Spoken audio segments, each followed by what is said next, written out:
pretty smart. I mean, there are like multiple reasons for that, and we actually wrote a lot of documents internally, like arguing for this. But fundamentally, it's like it's a recruiting tool. It's a lot kind of makes your kind of technical stack aligned with what the state of industry is, right? Like if you, I mean, now everybody is using PyTorch. I mean, if you wind back like 6-7 years ago, there was this whole like framework wars between like PyTorch and TensorFlow and Caffe and CNTK and whatever. Like, yeah. I mean, now even Google is using PyTorch internally in a lot of teams. So I mean, you just have like it benefits to have like a technology which is which the kind of industry uses, just from like hiring people or external contributions or hardware vendors optimizing for it, etc. And just general like thought leadership, which is kind of harder to quantify. And I mean, there's a similar story with like Llama and kind of open source like now on the next level of the stack with foundation models, like why Facebook open source Llama, right? Because yeah, it kind of benefits overall industry. It kind of creates community and ecosystem centered around them. It kind of helps to optimize all possible future hardware vendors and future kind of players that exist, and basically look at Llama. Oh, it's open source. I'm gonna specialize for this, and like you kind of use that both on software ecosystem and hardware ecosystem. It obviously helps with branding, and it's like doesn't directly hurt like business model of Facebook. So it kind of makes it commoditize the dependencies, which is kind of good if your business model is not based on that, which is kind of interesting. Meta makes so much money on advertising, they can afford to not make money on AI. Exactly. And just give it away. Yeah, but coming back to origin story, because we kind of diverged a little bit.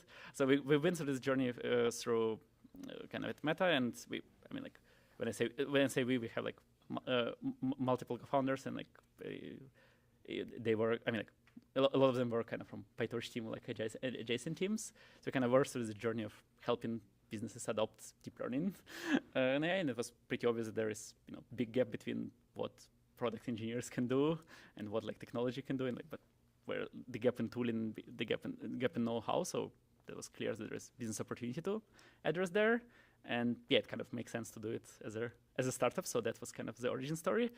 That roughly coincided with foundational model wave coming along, right? Which is like ChatGPT being released and stuff like that. So yeah, that's why like we primarily now focus on kind of more on foundational models, like serving fine-tuning, etc. Basically like what's called Gen AI right now. But I think the origin story is kind of contiguous from like helping developers and businesses to like adopt deep learning AI, and basically building like platform infrastructure to making that easier. That's so interesting to learn how the company starts. But I would like to think for the future what it holds for Fireworks AI. So you mentioned Gen AI is evolving so rapidly. So my question is, how does Firework AI ensures to be staying, adaptable and flexible to newer models and technologies? How do you ensure that? By moving really fast. Yeah. Yeah. I mean, it is pretty crazy stuff because there is new models and new stuff being dropping every day. So it is intense. Yeah, I mean, I guess from execution perspective, yeah, like we try to stay nimble and like execute quickly and focus and prioritize and always be on the cutting edge of models. I mean, we pride ourselves that like for many model releases we are like among the first ones to support them. I mean, from technical side, it basically means that our internal stack, we like intentionally design it for flexibility on the way, and again, being kind of in the space for like almost a decade helps a lot because we kind of know how to do this well. But yeah, the idea is that I think the evolution will continue architecture-wise, and like we kind of try to architect our software stack to, if new models and new technologies and new approaches drop, it's easier to integrate and serve it quickly. Well, spot on. Speed is everything in Gen AI. Yeah, I mean, or like generally, I think like it's true about startups overall, right? Like it's basically like why startups can even compete with bigger organizations. It's primarily like execution speed, right, and focus, which is I think true in general. I want to talk a little bit about Ukraine. I believe you're from Kharkiv. Yeah. Same as me. We're from the same hometown. How did your Ukrainian background, your master's degree from Kharkiv, your experience in competitive programming help you succeed? And what do you think is unique about Ukrainian tech founders? On the spot, yeah. I mean, I mean, I can talk about like personal experience. I mean, I was doing a lot of like programming competitions and like IOI, ACM, all that kind of stuff. So that was very helpful to get into kind of tech, like Gets you Silicon Valley tech noticed, scene. right? Huh? Differentiates you, gets you It noticed. basically differentiates you, right? I mean, you talked about Ostap, right? Like Yeah. it was kind of same story, and I think like, yeah, I mean, it's kind of sad for Ukraine, but I think like, I like say from IOI team, which I went to like stuff like 3 out of 4 were like in Silicon Valley a few years later, which is, I mean, kind of mixed feelings, but yeah. It's but yeah, I think like generally like programming competitions are fun and it's like a good way to both differentiate, especially if you're not from top school. I mean, I guess like for the past 20 years they were like a very nice way. Right now it's interesting because LLMs are getting as good at competitive programming as the top performance. So it might go away, like go the way of like online poker or whatever, where you have to like prove that you are not using some some additional helpers. But like it's good because like it trains you to kind of solve problems quickly and iterate quickly. I mean, from Ukrainian perspective, I think yeah, Ukraine generally has very good like technical education, and also yeah, people seen a lot of shit, so it helps in various stuff, which basically helps you to deal with a lot of They develop lots of flexible mindset yeah, growing up in mindset, Ukraine. a lot of stuff. So that's, I mean, which coincidentally overlaps a lot with like what is needed to be founder. That's so true. Which is, pardon my English, but yeah. I would like to take you a little bit back to general trends in AI. So, like, there is a lot of buzz in the market talking about like huge models, like do-all models, with huge, massive parameters that run on massive GPUs and consume tons of energy. Yet DeepSeek showed us that we can actually run decent models on a MacBook, right? So, who do you think is going to be market winner? I think it will be both in some sense, right? You're always gonna have like frontier capabilities, right? Where like scaling can take multiple forms. Like I think like the big, the previous wave of scaling was like, oh, we'll just train bigger models with more parameters and more data. That's I think like consensus now. That's kind of running out of steam because we're both like run out of data and more or less, and also like. Yeah, at some point it becomes just too impractical to build gigawatt data centers, though a few companies still try. I think luckily there are other ways of scaling. I mean, like scaling kind of inference time compute is the way. Like that's where the whole like way of reasoning models come in, where before giving you an answer, you kind of think a little bit and do a little bit of deliberation before giving you the answer, which is like a way of converting compute in those GPUs into higher quality answers, but now not through training models, but like by just thinking longer to answer every query.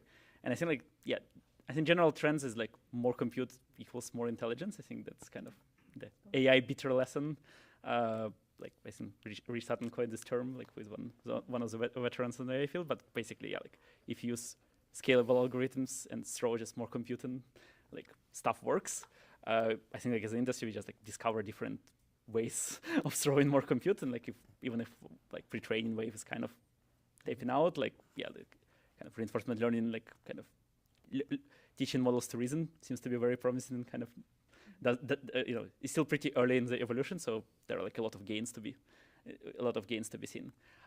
Yeah, and what it means in terms of differentiation of models, I think as you'll always have like kind of expensive jack of all trades kind of thing, right? Like which are really capable and kind of really trying to push AGI for all the problems. But then if you look at like business use cases, you often don't need like your customer service chatbot to know all the Pokemon, like 250 Pokemons or types, or or write you poems in medieval English.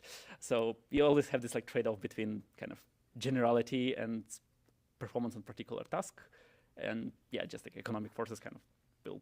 Like you'll always have both, and you'll have like the kind of specialization and kind of distillation, etc. So I think that trend will continue. So even if even after our compute becomes 10 times cheaper, which it did, right? Like then, yeah, you'll just have like 10 times bigger models, and big models of today will become your medium models or something like this. The startup I was doing in cybersecurity called Cyfort, our founder has moved on and building Gretel, which is a synthetic data startup. And I keep reading that we're about to run out of data, and you touched on this, right? These larger models are hungry. They'll eat up all of the data we have. Has it happened yet? When will it happen? What will happen when that comes to us? And what's the solution when we have no more data to train the models? Yeah, so I mean, like several things which are happening here. So first, like just purely pre-training. Yeah, like you still probably have like one order of magnitude of data from like just like cleaning and filtering stuff on the internet, because what people do is like they basically just crawl the whole internet and try to like apply some simple rules to filter a subset of data to train on. Like you can do that better because you're probably dropping a lot of stuff along the way. But when people talk about synthetic data, there are several kind of aspects to that, right? Like one is distillation, right? You can basically ask big models to generate you kind of data set of synthetic data, like generate different data sets on which you train smaller models. Does that value? Does it have value? That kind of data? I mean, it does. I mean, what it particularly means is that you can also, because of like reasoning capabilities, right? You can basically ask you can ask bigger models with reasoning to like synthesize your like really good data set for particular problem, right? You can basically ask like your biggest GPT N or whatever to like think really hard and come up with like very diverse set of customer conversations, right?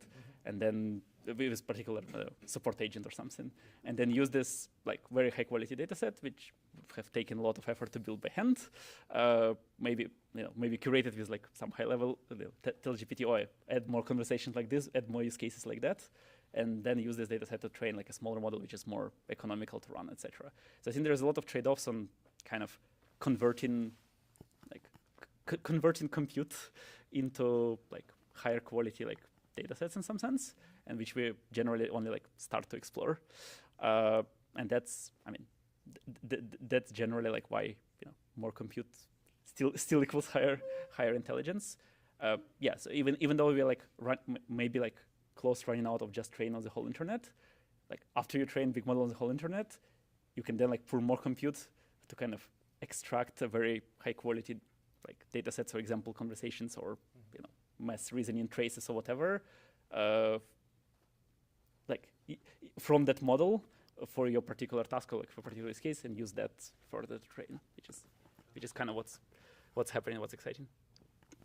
Well, these days when we talk about AI, we touched briefly on regulation, so I would maybe do it from a different angle. So if we talk about like wide-scale AI adoption, like what do you think are the biggest risks? Is it regulations, or is it like the power, and like do we consume too much energy, like something else maybe?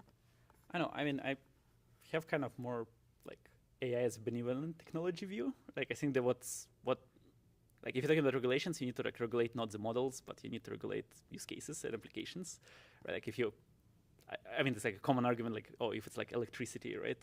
Like if it's like generic technology like electricity, right? You can get electrocuted by by electric shock and or whatever, you can use it, but there's a lot of good applications, right? It's not the reason to ban electricity because you can get electrocuted. I think the same is true for AI generally, which is, yeah, that's why like I think open source is generally good, and kind of wide dissemination is better, because you basically end up with overall community like figuring out like as technology evolves, like how to address like what are the bad behaviors and how to address them, maybe also with using AI, etc. So I personally have like pretty open view open view on this. And in terms of kind of attempts at regulation so far were not very successful, right? Because you kind of, I think like some regulation was passed, like try to control models which used more than particular number of flops, like more than like floating point numbers and multiplications in training. Like if it's more than 10 to 26 power flops were used to train the model, then it's like called dangerous and needs to be like regulated and reported. And then a few months later, the DeepSeek itself, for example, you have similar capabilities in smaller models. Like what do you do with this kind of regulation? It just doesn't work. So yeah, I think generally like ensuring that it's actually more broadly dispersed, and there is like time as a society to like figure out what is the right way to address like bad use cases and potentially build defense tools, etc. Is the right way. It's really hard to put general technology in the bottle. Like once you figure out that something's possible, a lot of people figure out how to do this. So then the thing like you can like uninvent things. Then the best strategy is basically like make sure that people who are kind of incentivized and want to build defensive tools have access to the same technology and not just try to like limit and constrain it. Well, this is a great take on this. I recall when I was on Wall Street during financial crisis, so the problem was the credit default swap. Well, that's not instrument that creates a problem. That's, as you say, in the case of AI, it's the use case, right, that needs to be regulated. I think we are almost approaching the end of our Yeah, we love to keep these interactive, so we want the audience to participate. So start thinking of a question if you want to ask one. But before we turn over to that, do you have any questions for us? Nah, I guess not at the spot, but Okay. Great.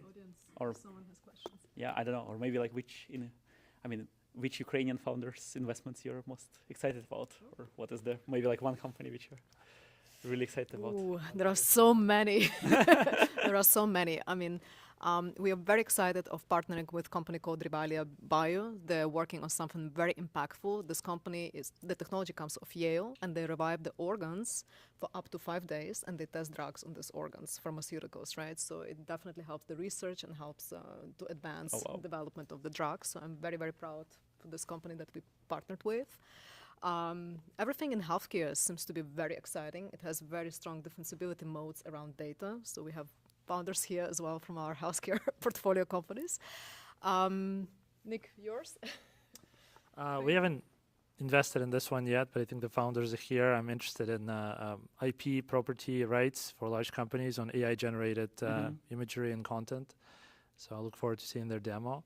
And I love the AI applications in the healthcare space. Yeah, that's. Mikola? I had a question.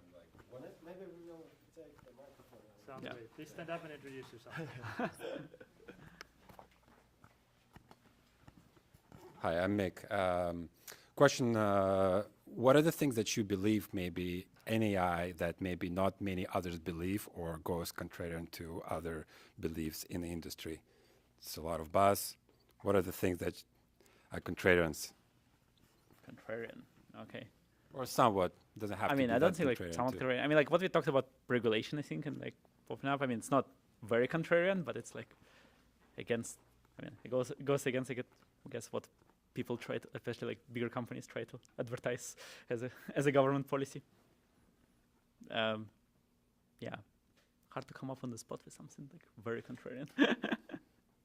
I think. I mean, we talked about open source being generally winner in the long run, but I don't think it's very contrarian. A lot of people have this belief. I guess my answer is that the space, like the opinion space, is widely distributed, so it's hard to be out of distribution.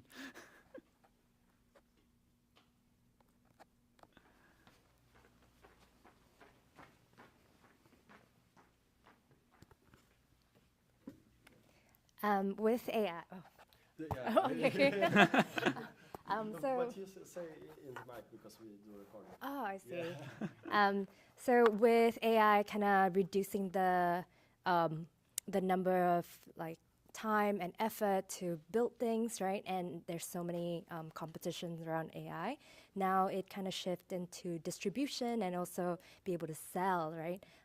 What for everyone in the panel, maybe help us, illuminate the audience on like what do you think will work better in terms of selling AI to current, enterprise or small medium businesses, and what have you seen, would not work anymore? Does that kind of make sense?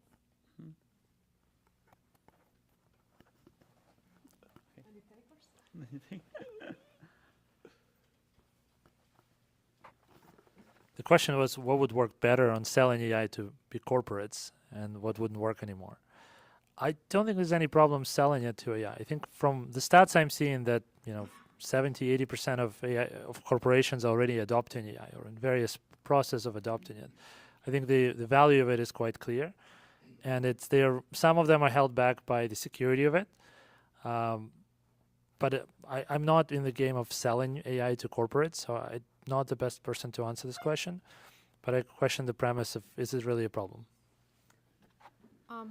I would just I agree with Nick on his statement, but I don't see that being such a big problem for big enterprises that have enough AI experts to integrate the models, right? So this is more of a question for mid-sized companies that do not have those experts on their teams. So I think the difficulty is, and that was one of the questions we discussed. Exactly. To this point, like frameworks of Fireworks AI, can this help to adopt these models in a mid-sized enterprise that do not have AI experts on the team? I think maybe another part of your question was like, if it's easy to build software, right? Like, what does it mean to startups overall, right?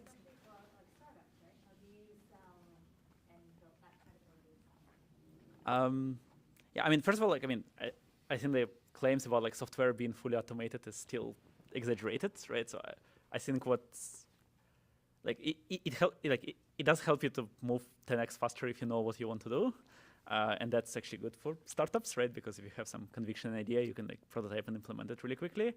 But still, like, I mean, a lot of complex problems. I mean, right now, yeah, you don't have like yet the single person founder of like billion-dollar companies. So there are still, I mean, it will come, but not yet. But yeah, if anything, like I think what gets automated is implementation and like, you know, gnarly details where you need to like, you had to like hire a lot of coding, like a lot of coders to implement something, which means like comparatively what makes more value is like, you know, idea and product and actually understanding what customers need.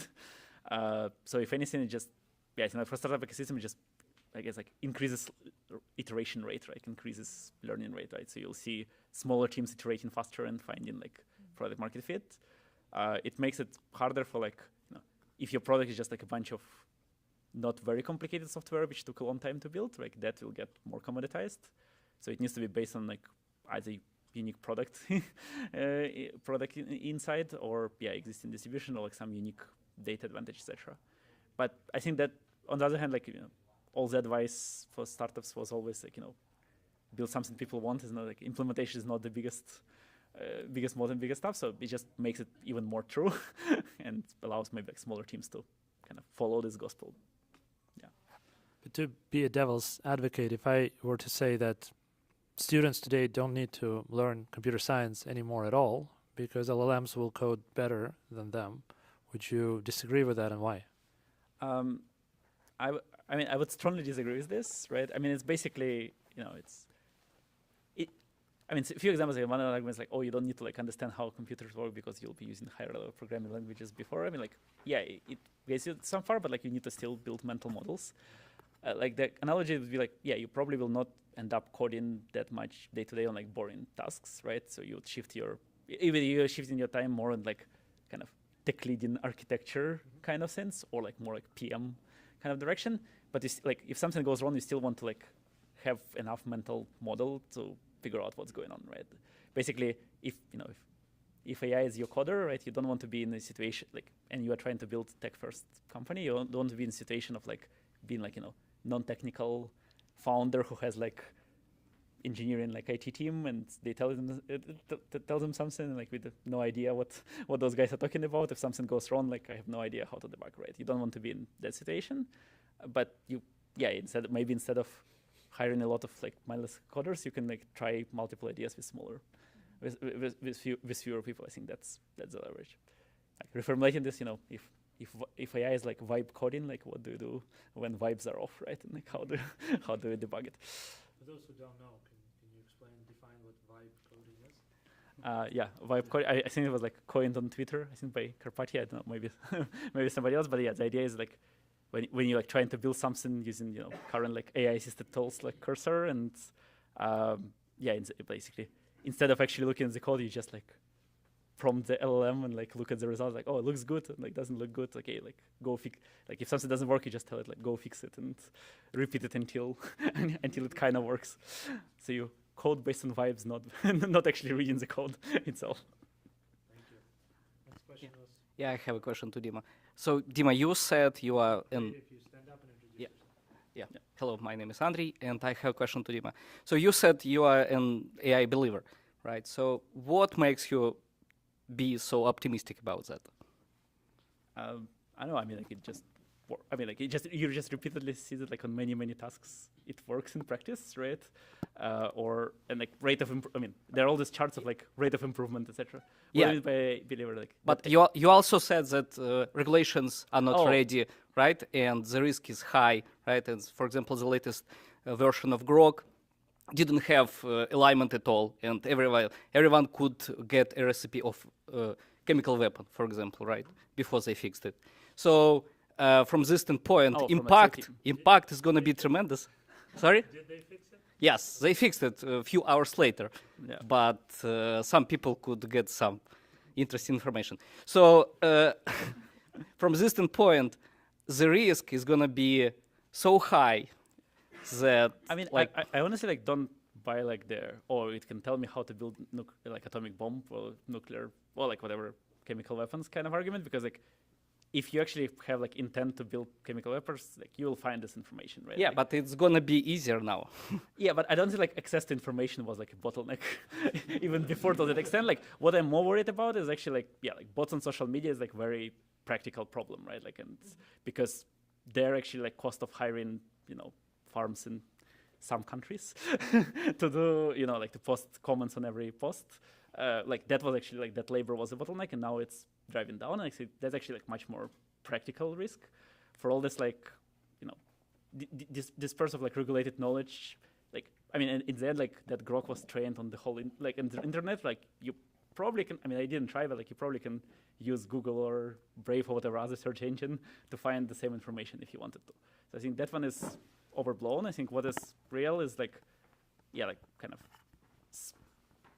like task where like bad actor tasks where like not very intellectual human labor was, so which is like all the kind of scamming and spam and etc. I think that's real, but that's something which was the case. Like we had previous ways of this, with social networks and etc. Like kind of all the integrity work. Like you can use the same technology to alter that, or you can use identity verification, all the kind of approaches. I think that's real. Some economic displacement is real, but again, like I think that's been happening with other technology ways, and I think society will adopt, even though there would be some shuffling along the way.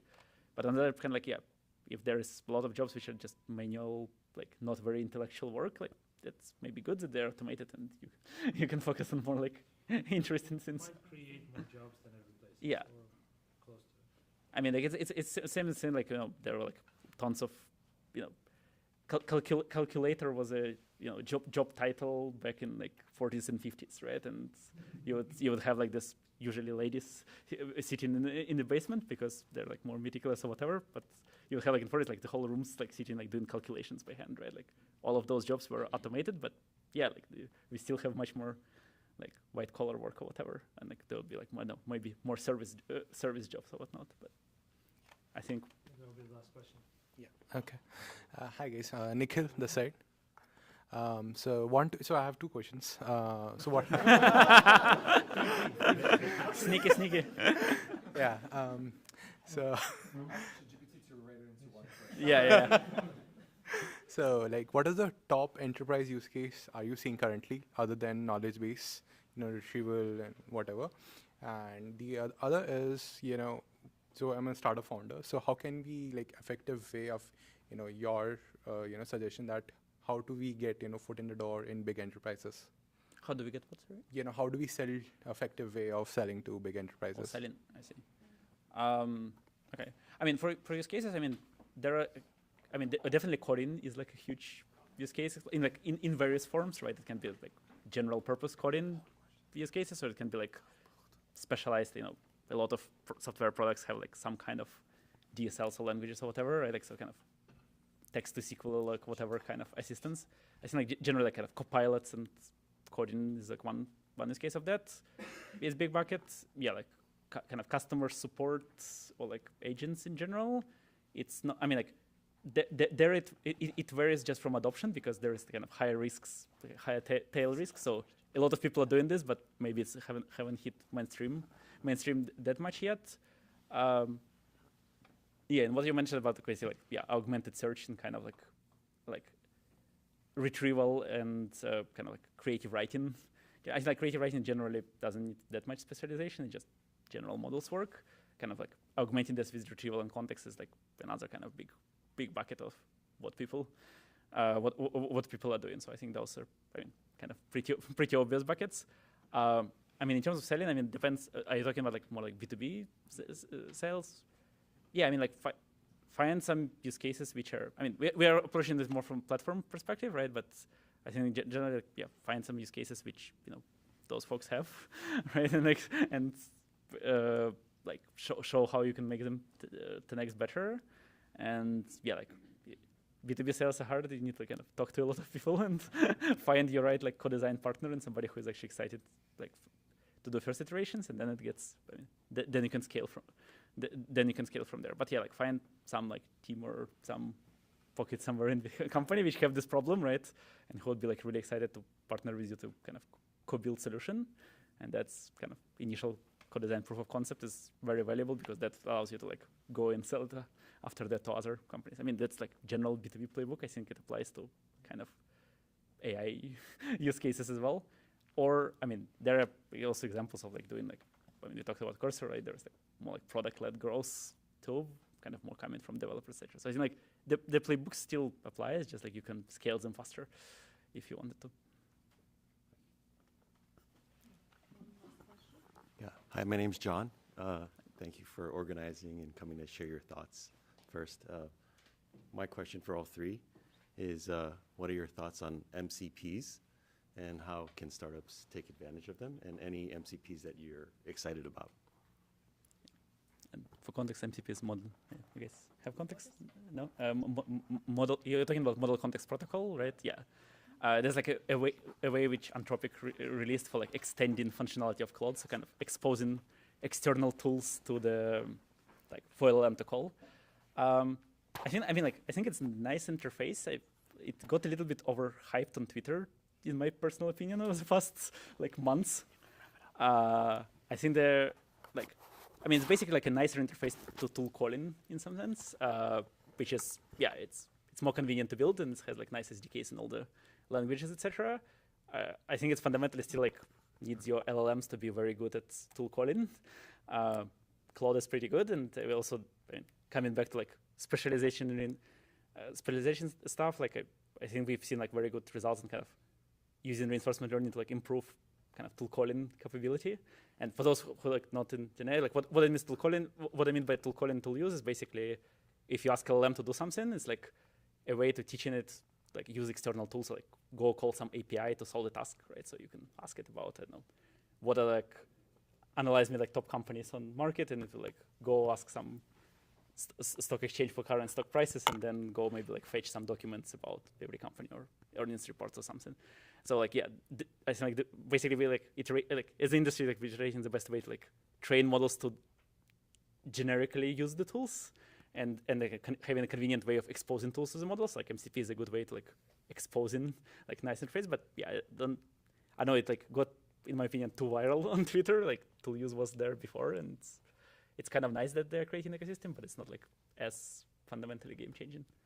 But I mean, in terms of which particular MCP usage, yeah, I don't know. I mean, like again, like I think there's like more more hype. I mean, like integrations which actually exist is more like using like Claude desktop app and connecting it to different tools, which is convenient, but it's more like a functionality of particular tool. I've seen like good demos of like people connecting like Figma to for like you know, connect it to LM, so like you can like you know, like ask LM to like prototype something and like goes into Figma. So like that one seems to be working well. There are a lot of like hyped demos which don't really work.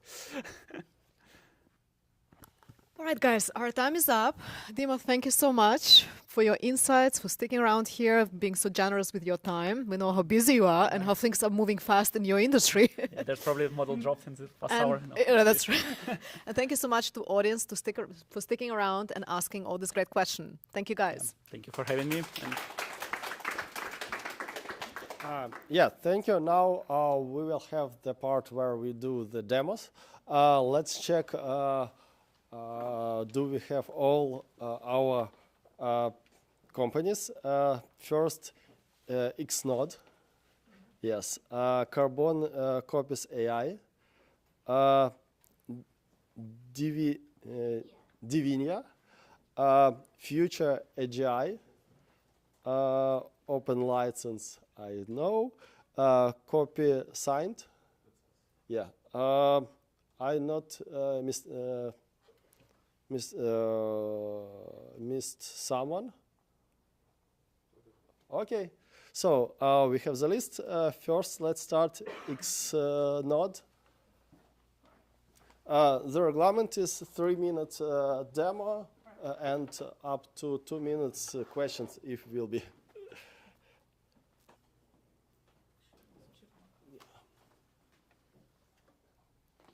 Let's maybe do this one. You can put note in this place. You need to mirror. Yeah. Thanks for having us. Thanks for having us. I'm Shiva, co-founder of Xnode, and I have my co-founder here, Praveen, with me. Such a great event. This is one of the first demos that we are doing with like-minded founders, and I think I even liked the opening talk. Hopefully, I'm going to try to connect it to that. What you guys spoke about, some of the challenges of how do you sell in, how do you, especially targeting SMBs.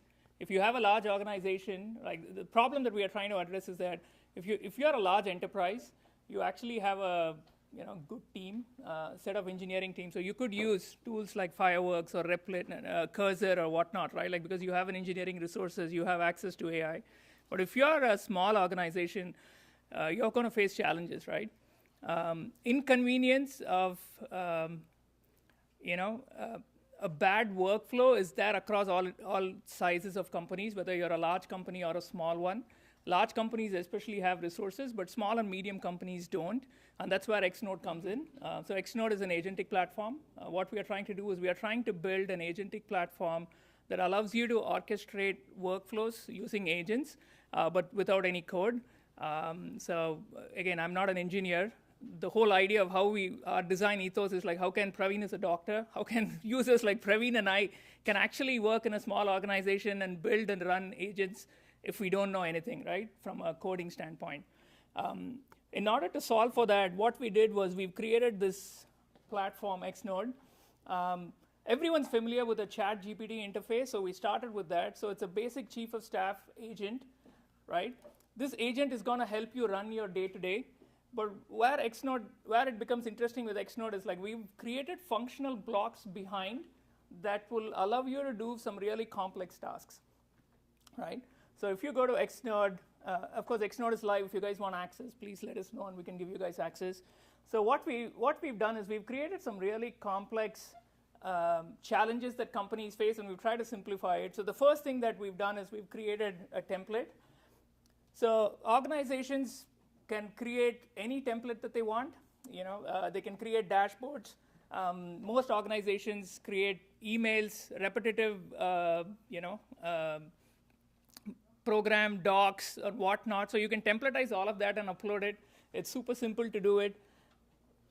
Like you can just prompt, and then you can create these templates.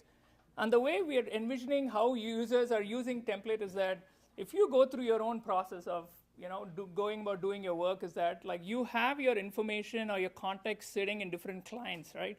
Your email is a client, so you could actually connect to your email. So if you go to integrations, you can connect to your email, you can connect to your Slack, you can connect to all your documents. And the reason why we've allowed this connection is that if you want the agents to perform well, you want to be able to give them the context that they need, right? So you want to be able to tell them, hey, this is the email. If let's say you're a small company CEO, an email comes in and you have to quickly respond back. We were talking about sending them some portfolio management example that we were saying, right? Like you want to send them a note about how my portfolio is doing. You should be able to point it and just chat away. So you could do that today on Xnode. So Xnode has an ability to bring in all the information. You could just go to your Navi. Navi is the navigational assistant, your chief of staff. You could just tell, hey, Navi, this is my document. Just send a note to the email that just came. It'll summarize all of that and then send it back, right? Like that's just a simple example. So for example, I just sent you an email 5 minutes ago saying, hey, thanks for hosting it all from here. I just said, hey, send a thank you note to Dmitry. It just sends out. And the reason why it's important for you to connect your email is that that's your source of all information that's coming in. And then you can add the context, right? So I'm going to talk about agents because, why not? Everything is about agents. The main thing that we are trying to solve for using this particular workflow is so on Xnode, you can actually create, if you look at a big software development lifecycle. Sorry, we have time. Okay, yeah. I'm sorry. So this is the exciting part. So we've created a workflow where, you have a maker and checker. So, you can actually have the agent perform something. You can have someone else check it and assign tasks and move on. So, yeah, thanks for that. Thank you. Questions? Can Sure. you just say a little more about how the agent sort of works? Yeah, that's a great one. So what we've done is we've created multiple agents right now. So if you go to the chatbot here,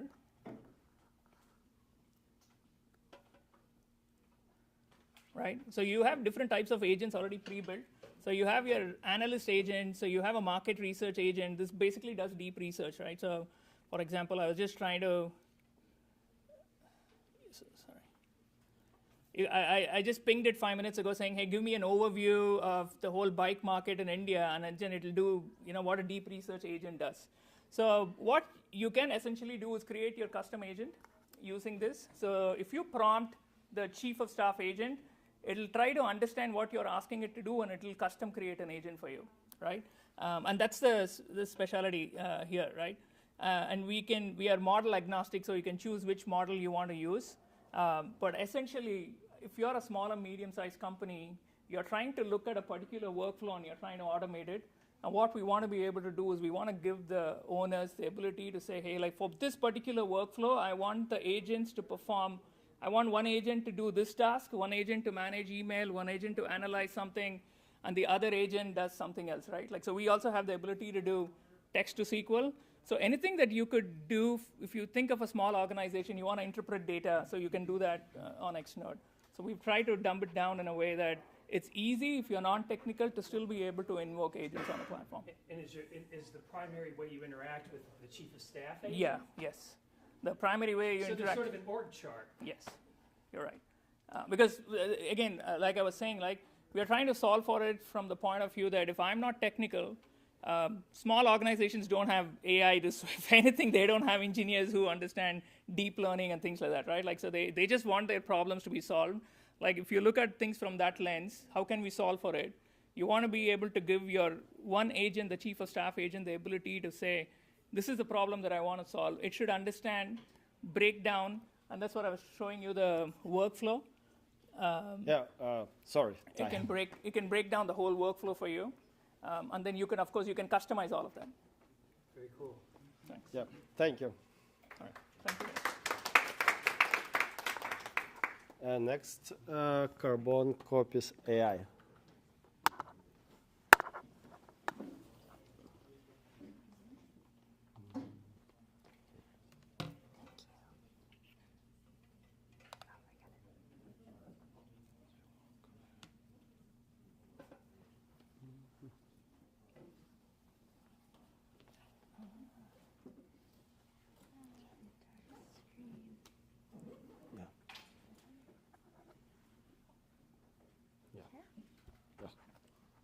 Hey everyone, my name is Isabella, and I'm the CEO co-founder of Carbon Copies AI. So we help companies optimize their product flows and user flows by creating kind of AI twins of their human users. So the way that you sell to, or the way that you build for a software engineer in San Jose or in Sunnyvale is going to be different from how you create for a Brazilian working mom, right?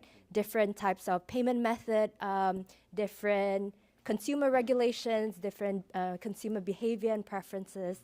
And yeah, I'm not gonna spend too much time. I hope I give enough credits to the demo god, and so let's see. So in this case, I took a train down from San Francisco, and I want to make sure that I can get back to San Francisco again with Caltrain. So maybe we'll do a demo with Caltrain. So we imagine that we are a team working on the Caltrain product. All right. So I can input the Caltrain website. Is it too small? No. Okay. Caltrain.com. Okay. So what we do is that we probe the website, so understanding what the website is for, who are some of the user segments that might use it, and what are some of the user goals that they might want to do while visiting this website.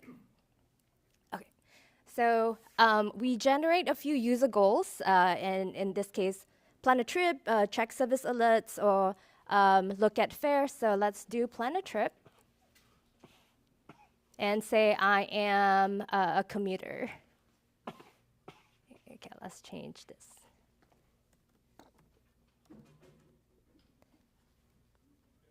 So I name all my AI copies Isabel-ish, because it's like Isabel-ish. All right. So with the user goal and persona that we have chosen, what Carbon Copy does is it kind of maps out the different user flows. So one more like lower detail on like each of the action that Isabel-ish might want to do. So let's say I want to, plan a trip from Mountain View to San Francisco tomorrow morning. Sure, I can do that, or maybe I'll do it tonight so that I don't have to. Tonight, March 20th. Okay, trip. And then we'll also check for parameters. Sometimes a lot of these flows are behind some sort of login. I'm sure this one is fine. Has it been 5 minutes yet? Yeah. Oh, really? 3 minutes. Oh, okay. Well, I'll maybe show the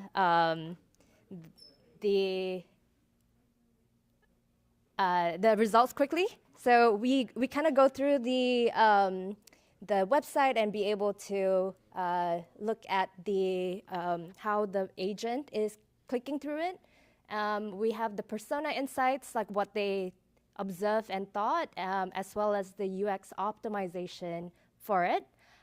We could also fix with UI. Currently, we integrate with Livable to fix it. So let's say to make it more readable, to make it better understood. So that's that. Thank you. Apologize. Yeah, thank you. Questions? Yeah, I don't get it. I'm sorry, I know you were kind of frustrated. Yeah. It's a beautiful design, and I'm fascinated by your user story you started with, the Caltrain story. Yeah. But I couldn't connect that to what you had to sort of rush through. Oh, Can yeah. you just sort of just basically tell us what it is? Yeah, thank you. So after we ran it through, what the Carbon Copy does is that it will go to the actual Caltrain website and it will click through. Think about like computer use, right? So it will click through the Caltrain website and think how to kind of achieve the goal of, I want to get home by today. So what are some of the next available train? So we'll look through that, and if you guys are familiar with Caltrain, this is the website with like really messy. And it's funny because, so I didn't make this up, the Isabel-ish agent did say that, I see the Caltrain website, it looks pretty dated, straight from the 90s. Like, I didn't make this up, which is true, right? And so what we do is we have a list of best practices that we train the LLM on, and it helps to suggest certain improvements and how to help Isabel-ish kind of better achieve her goal. So that's kind of the. Okay, No, so I thought when you started it, I thought you were saying this is a tool for being able to create a bunch of like sort of hypothetical personas, like user That- personas, yes, and then yes. test a website with them. Correct. So you don't have to get real people That to is test correct. the website. Yes. Is that still what you're talking about here? That is correct. So this is the outcome of the test that, Yes. yeah, and then the improvement that you recommend. From Yeah. Isabella's perspective. Yes, that is correct. Thank you. Yeah, thank you. You can Scan the QR code if you want. Yeah. Sure. After all those. Our next, Divinia. Divinia, yeah. Here you go. Thank you.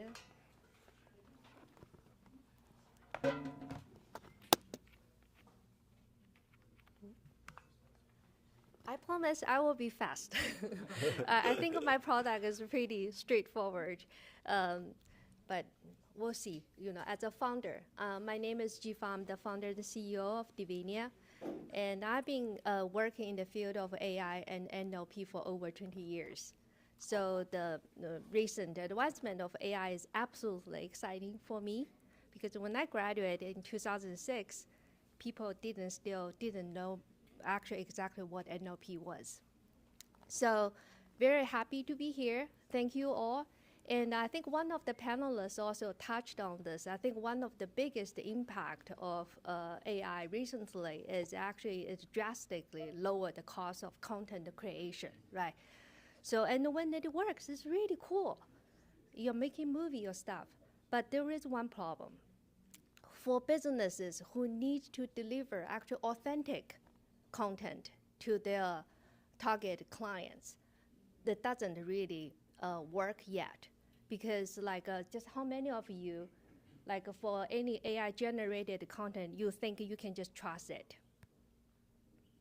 If you can so nobody raised their hands, that's where we step in. Because I'm a firm believer of authenticity.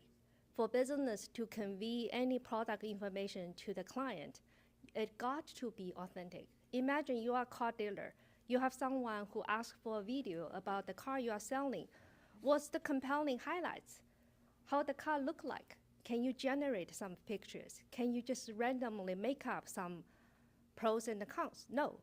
And that's where we do. We actually only deliver authentic content in terms of product information. We only use authentic data like reviews, verified reviews as well. 1 minute. 1 minute, okay. Let me jump into just show you. That's what we do. We turn static, authentic, but static images and reviews into product videos. So I will quickly show you just basically this video.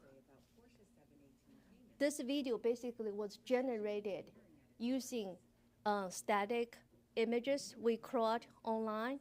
It can also be the car dealer's inventory photos. And then the story here was distilled using our NLP model, our own proprietary model, actually only focused on the review data.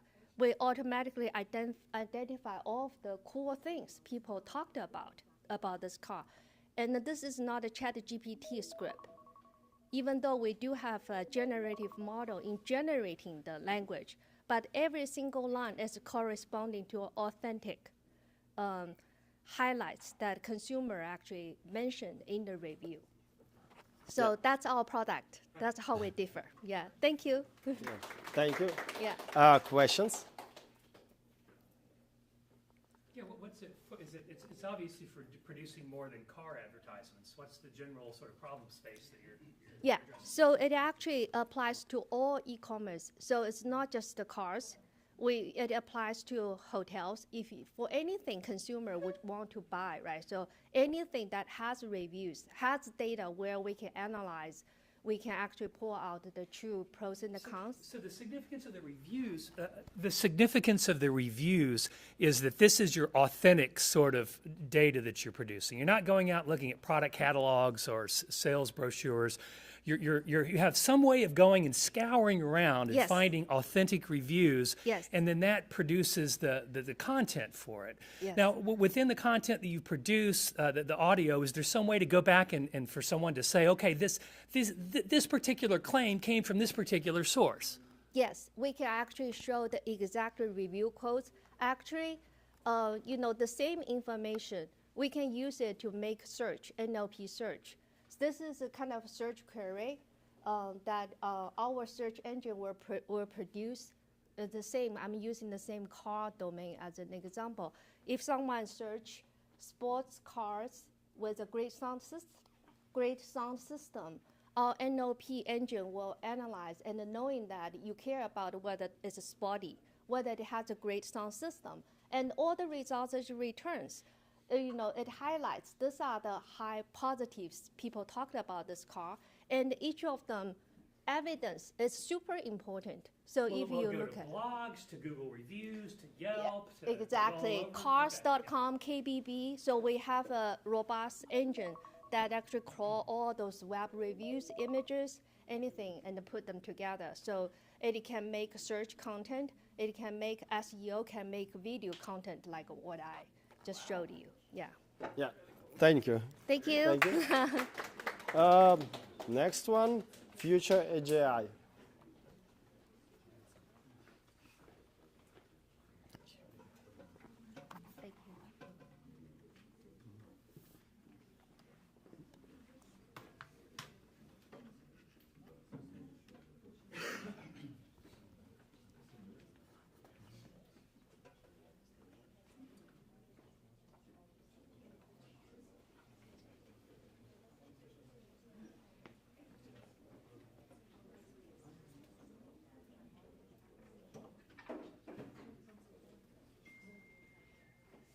Oh, great. Okay, so I think a lot of guys might be building with AI, right? If whoever are building, it knows that it hallucinates. But for an enterprise use case, that's really bad because you cannot go wrong for 10% of the use cases. That's where we step in. So let's say you're building with these type of I'm just rushing because that's just 3 minutes. So so let's say you're building with all type of. Let's maybe go to the demo, not so yeah, just see the slide. Yeah. So without slide. Yeah. So we step in, we fix it. And how does it happen, Sibs? Let's say you are a company and you want to create an application for let's say you are in a renovation space and you have a user that is coming on your website and then saying you want to. With an AI, you want to give him quotes based on his images and everything. Let's say you want to create this AI, right? So on our website, you can on our tool, you can just go and either create synthetic data based on that, or upload your data, and then just start building. So, yep. So let's say I have this as my users input image. This is a prompt that I gave, and this was a generated image, using any of the open source model or your own model. The next step that we do is you can verify that all these results. That's where our proprietary technology comes in. You can see if it's working or not. So what we get? So I defined an eval called, are these renders correct as per the user requirements? And then I can go back and see, okay, where it failed. So if I see this render of the image is not correct. So by an iterative step, you can create reliable AI apps. So I can do a lot of stuff over here. I can go over here and either run a prompt. So if you see, this is a run prompt column. What I essentially do is I choose GPT and I run this model and then see all the results. But you can do more than that. So this is a result where I ran DeepSeek, GPT, and compare the results. And I can see all the traces, where they failed, where they passed. And I can observe this in production as well, how they are performing, all these models or agents, how they are performing. So each of the results, where they are failing, yeah, I can see them all. I can touch and I can see what are the results what are the decisions that my AI did in each of the steps. I can see all the user sessions as well. So all the users, what they did, what are the decisions that they did, what are the talks that they had. I can see them all, and yeah, I can have alerts. I can have pretty charts. Yeah, I think that's all my time, guys. Yeah. Yeah. Question? Thank you. So, great presentation. I'm just curious on like how you arrived at the product and what you're thinking about in terms of pricing. Yeah, so I've been in the AI space. This is my third startup. Both, I think, first accelerated, I think second acquired. So I've been AI, guy for a long time. So AI fails, and it's very bad for enterprises. So when so AI might be the new software that we think, and you're gonna have 4 or 5 member teams who are creating this. Currently, there's a lot of human in the loop that are involved, as you say, vibe outcomes. So you write a prompt and you see it's out, it's correct, and you deploy it. That's a very wrong way to do it. So right now, it's like 90% of the projects that are created never, goes to the end user. So how do you solve it? So that's how we price it. It's like based on usage. So we just have a $50, starting. It's actually free. Anyone, can go and start building on it. So the whole platform is actually free in that term. But if you're using few evals, that's based on input tokens, so you can directly go and start building. Yeah. Okay. Thank you. Thank you. Open license. Thank you. Yeah. I'm a computer scientist without a computer today. Let's try this.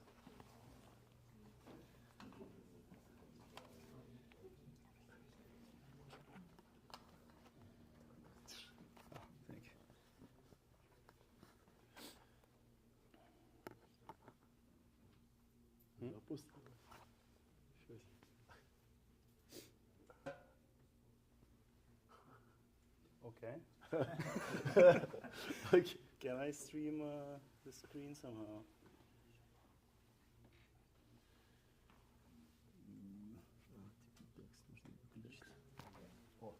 Oh, perfect.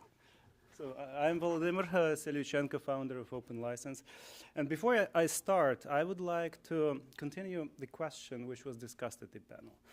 Like, we are approaching this data wall, we are running out of data. And what's going to happen when we do run out of data, when we get close to it? And one obvious thing that will definitely happen is that the data, the content will be more valuable. It will be appreciated. And that was kind of the insight behind Open License, where we are building a technology that helps to monetize data. So we are connecting the data, or the owners of the data, to the revenue streams from the AI technology. We have the tag which helps the owners to get fairly attributed and compensated. And to show you how this works, let me just demonstrate it by an example. That's the app with an agent of an artist. In this case, it's Riley Knapp, platinum songwriter. And imagine you are a musician, you are somebody who produces content. How do you monetize content? And through the technology that Open License offers, you can actually get connected to the revenues that are created through AI technology. For example, when Riley can make a digital clone of himself that will help him to connect with his fan base. And also, it can be his licensing agents, as actors have agents, as creators, artists have agents. This will be his agent that will do also his job for licensing content. For example, when you interact with Digital Riley, you can ask him, hey, how about you stream your song?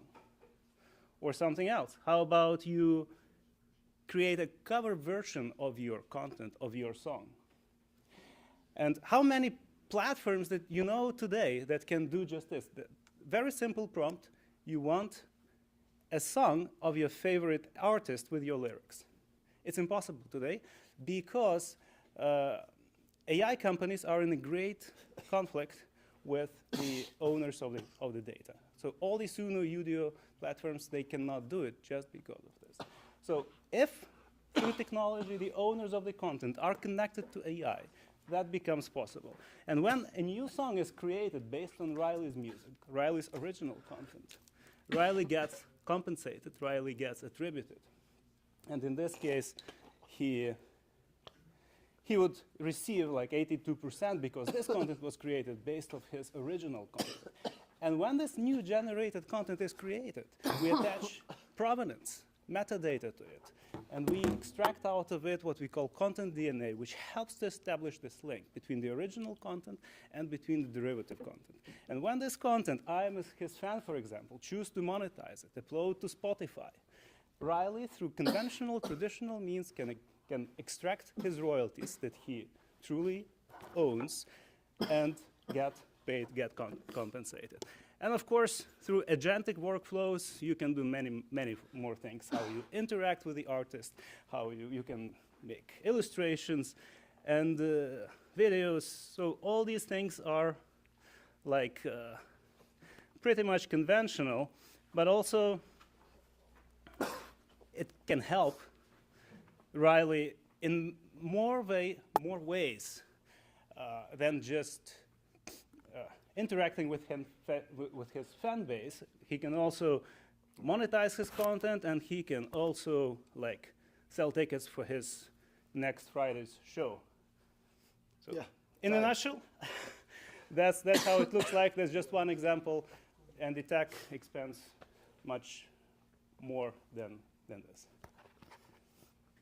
Yeah, thank you. Questions? So is there, does your platform allow or facilitate creating some of this content under, for Riley, if Riley has given me, he's on the platform, he gives me permission to remix something or to create a song based on his style or whatever, is there some way to then share that on socials very easily? Can I put that on TikTok? Can I put it on Instagram? Yeah, absolutely. That's a very typical functionality. So the new thing that we bring is the tech that connects the derivative, the output content, the AI-generated content, back to the original content that Riley owns. So if we create this new AI-generated content, we have the provenance link between the output and the input. Okay, with the provenance link, are you talking to PROs, to performance rights organizations? Are you looking at performance mechanicals, digitals? Are you talking to some of those organizations? So we have been talking to music industry a lot. And so the outcome or the conclusion of this is that the industry is in general very ready for such a monetization model because we have all the mechanisms in place, like PROs, for example, that once we have the link, the provenance link between the output content and between the input content, Riley can now extract the royalties using PROs. Yeah, excellent. So I have a buddy who advises a digital PRO that they got $500 million worth of TikTok royalties that they don't know who the creators are to even pay them to, and so by statutory law they have to disperse them to all the record labels after a certain amount of time. You're going to find a way to get those people paid. Exactly. If you, yeah, let's connect after. I would appreciate the connection there. Thank you. Thank you. Time. And last, copy signed.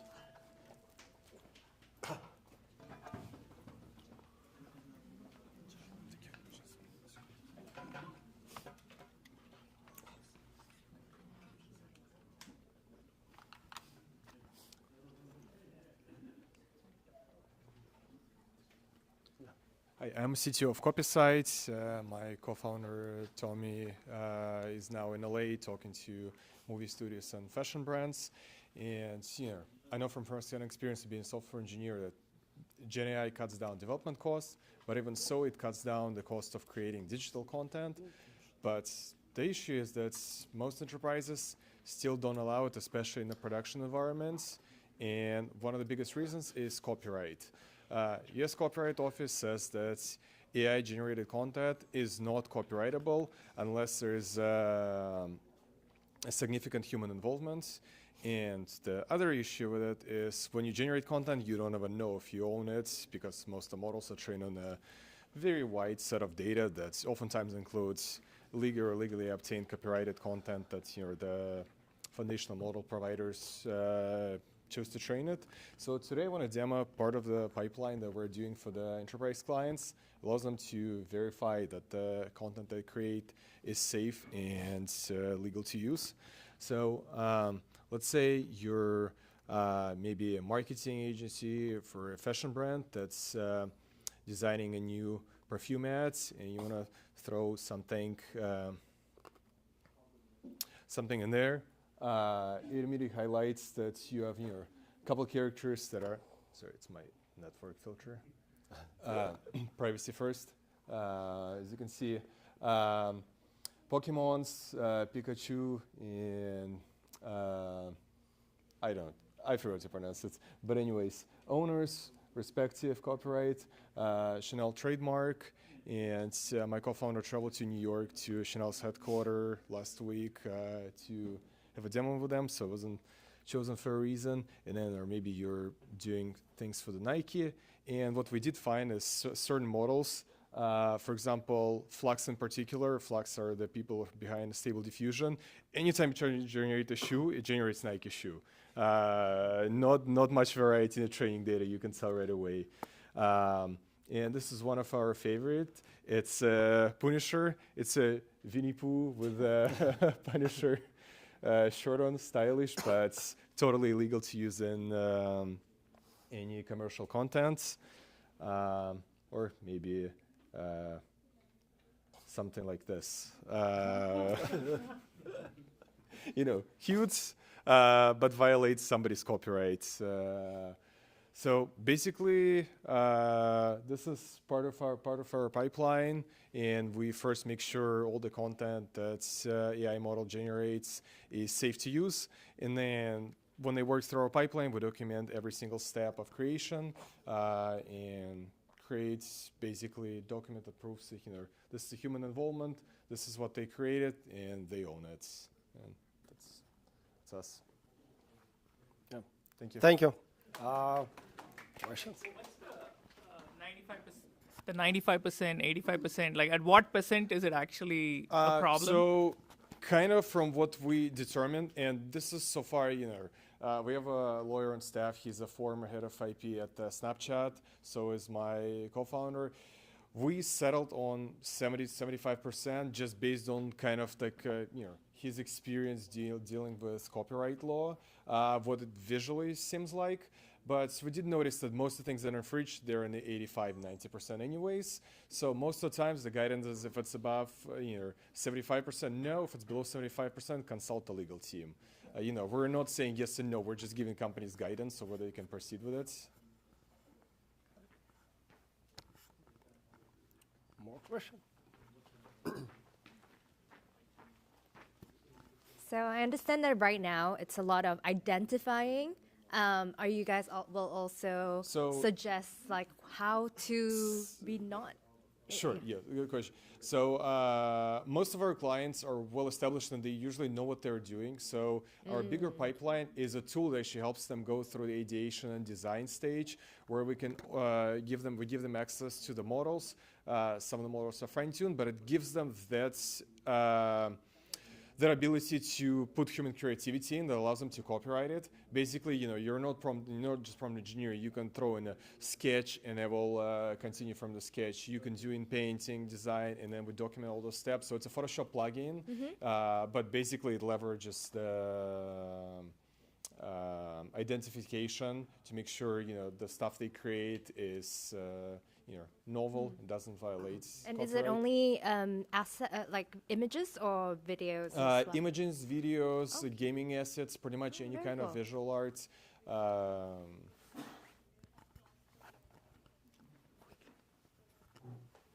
Does your pipeline also identify, differentiate AI-generated humans versus actual humans? That's actually a great question. We settled this completely by an accident. We had a conversation with I guess I don't know if I'm allowed to say the name, but we had a conversation with general counsel of one of the largest movie studios in LA, and in a conversation, she just like, "What if our designers use AI? Don't tell us." And here we're like, "Okay, we can. Yes, we do identify it. That's part of the pipeline that we're building, but still, that task is actually pretty much solved. We have our own model. We have couple APIs that we can call if the client allows sending their data to an outside API. It's somewhat a solved issue. We're not going after that market. It's just a value add that we have basically, because a lot of executives sometimes worry that their designers will do something they're not supposed to, and we have a couple clients that, to be honest, are borderline in that area, but we're guiding them towards a process where they can establish procedures that allow them to own the property that they create. Kostya, here in the back. So for the content IP owners, the goal is to get paid and avoid infringement. And for the creators that use images like the one on your screen, sometimes the goal is to infringe. Do you align with the former or the latter? What's your business model? And the second question is, does this work on video? Yes, this can work on video. Basically, video is basically images. If you're like, we can identify when the frame jumps and then just take the steals of those images. We're thinking of even more robust pipeline, but that's what we can do for now. And we're definitely a company/designer focused product, but our idea is in creating new, not infringing on old. Like a lot of times, there's only this much that we've created. There's so much more opportunity to create more. So I think we help people understand what's there. And again, we don't bar them from using this. So if they see something like a Spider-Man, and maybe there are ways for them to work with a respective copyright owner and obtain, that's something that we can expand. We can partner with somebody else to do. But I think our goal is to enable designers to create new things without getting in trouble and actually owning what they create. So in the future, when there is a market for that type of like distributed royalties, they can claim no ownership. Okay, thank you. Thank you.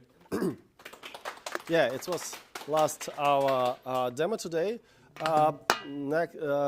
Next we have our networking, but before the networking, let's do quick open mic. So if someone want to say something about what he do, with whom he interested to collaborate or discuss what topic, mic is yours or not. We will go to the networking, to the some food if they still there.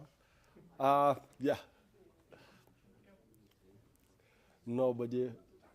Okay, so let's do networking, let's discuss, and thank you for all that was with us. Thank you for Star to host us. Thank you for Dnipro VC to organize this also. So, and thank you, Data Phoenix, yeah, to help organize. Yeah, thank you all.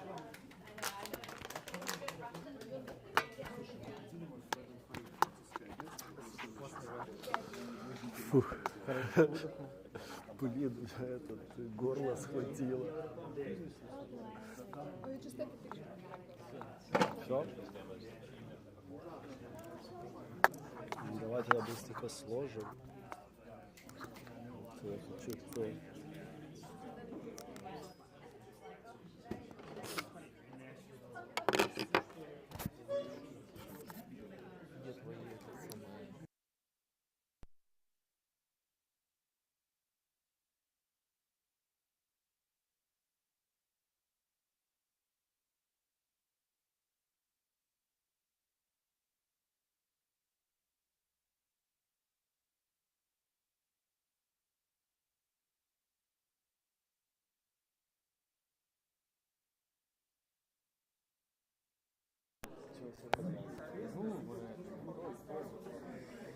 Так, стоп.